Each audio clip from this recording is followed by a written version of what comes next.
Kamusta mahal na mga taga-subaybay, maligayang pagdating sa aking channel. Magandang balita ito tungkol sa bagong serye ng Tuba Buyak Ustan. Ito ay sabik na hinihintay. Ayon sa balita ng Bir Senador Altentas, dalawang higanting pangalan, Halit Erhens at Tuba Buyak Ustan, ang nagsama-sama na parang walang bukas.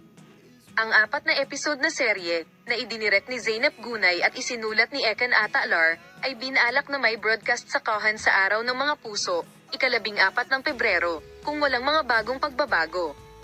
Sa Like There's No Tomorrow, ang shooting na natapos sa loob ng 3 linggo, si Halit Ergen at ang batang mamamahayag na si Hakan Tuba Buyak Ustan ay lalabas sa harap ng madla na may papel na aktor na si Manolya.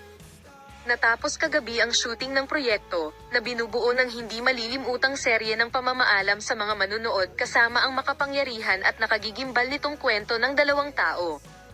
Si Zeynep Gunay, ang direktor ng serye na halaw sa pelikulang Interval, ay nagbahagi ng larawan kasama ang mga nangungunang aktor at nilagyan ng caption na, "Tapos na ba?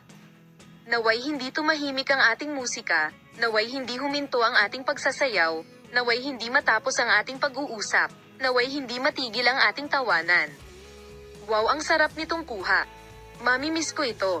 Maraming salamat sa lahat ng nag-ambag sa paglalakbay na ito." Nagsulat. Minamahal na mga manunood, si Engin Acurec ay nagbigay ng malaking suporta kay Tuba Buyak Ustan sa kanyang bagong proyekto sa kanyang bagong serye. Nagpalakpakan ng mga tagahanga ni Engin Acuregi na sumuporta sa Tuba Buyak Ustan. Ibabahagi namin sa iyo ang mga bagong pag-unlad sa paksa. Makita ka sa mga bagong video.